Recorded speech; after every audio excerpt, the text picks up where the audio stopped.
including William Donaldson, who is head of the American Securities and Exchange Commission. Upon initiation into the Skull and Bones, candidates are told that they must forever deny their membership. The psychological mind programming and brainwashing which goes on inside the tomb can only be guessed at, as no bonesman has ever broken the fraternity's rule of silence. Fellow students at Yale have often said that on the night of ceremonies, blood-curdling yells and shrieks can be heard from inside the tomb. Some say the initiates are forced to wrestle in mud and are even beaten. This technique has been used by the CIA and EST brainwashing organizations who seek to wear down the subject mentally and physically using a program of punishment and verbal abuse. Once the will of the candidate has been broken, and they have divulged all their sexual secrets to the elder bonesmen, they stand naked and are reborn in a mockery of a Christian baptism, with elder bonesmen dressed as the Pope and the devil conducting the ritual. Ron Rosenbaum is a journalist who writes for the New York Observer. He secretly filmed an initiation ceremony from the top of a building near the Skull and Bones headquarters. Members of the order dress up as the devil, the Pope, and a kind of Don Quixote character.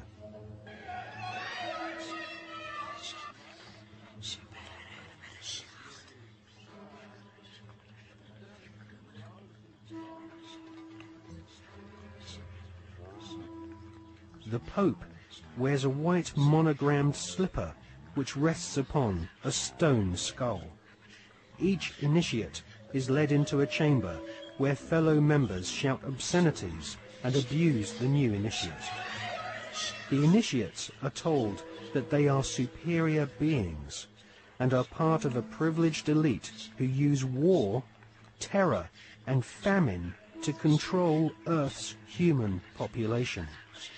This callous philosophy was illustrated in the Hollywood movie Skulls, made in 1999.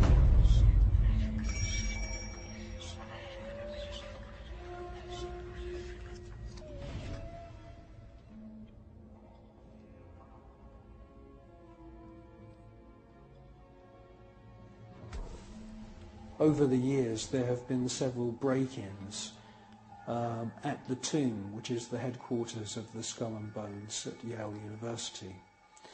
The artifacts which have been found have included membership lists of another secret society which operates on the campus called the Scroll and Key. Now, it seems pretty obvious as we research this material that the Wolf's Head, Phi Beta Kappa, the Scroll and Key, and Skull and Bones are all different flavours of the same Bavarian Illuminati secret society.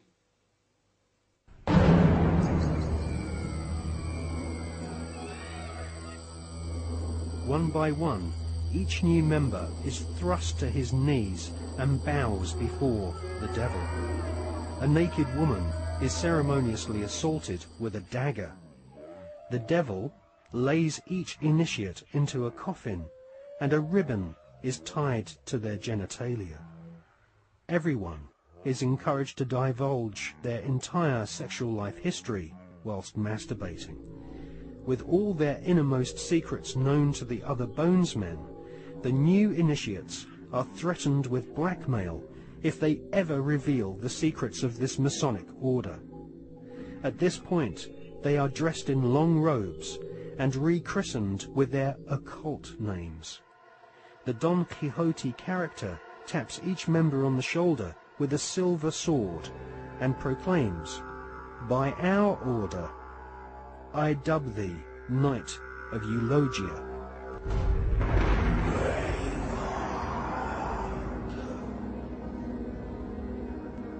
We can exclusively reveal that George Bush Sr.'s occult name is Magog, which is the name of the evil army commanded by Satan to visit Earth and destroy the kingdom of Christ.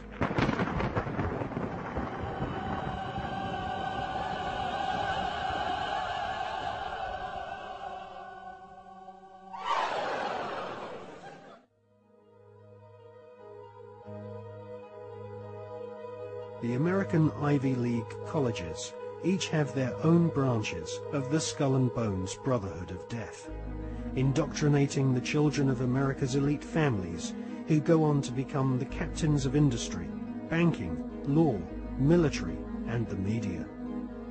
The epicenter of this elite cabal is Yale University.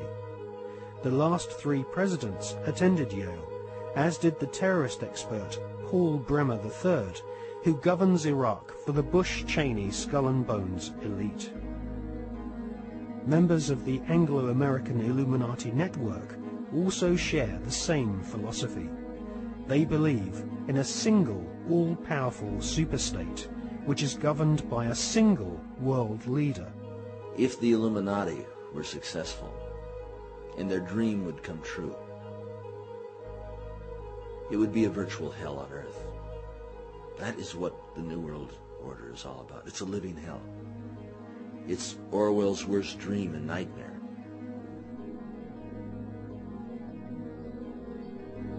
Well, to understand the philosophy of the Skull and Bones Society, you have to understand the philosophy of 18th and 19th century Germany, with people such as Hegel. Now, the dialectic system, the dialectical political system, was not devised by Karl Marx. It was actually developed by Hegel, Fichte, and also contributed to by Kant. These German philosophers believed that you could create change in society by conflict. And this could be, for example, political conflict, the conflict between left and right. From this conflict, a new political system would come about, and this would be a synthesis of the two views.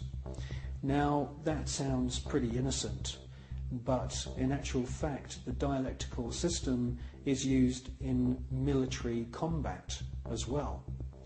And Hegel's plan, which is being actually carried out right now, is to create conflict, to create wars.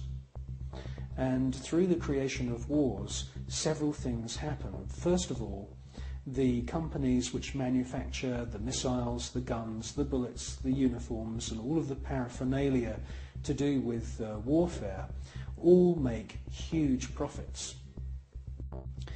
Secondly, there is a culling of the male population. Since the 1950s, we've had several reports from think tanks that feed information into the European Union, the British government, also the American government, which are recommending depopulation. And there is several plans which we believe have been put in motion right now. And obviously war is one way of depopulating the planet.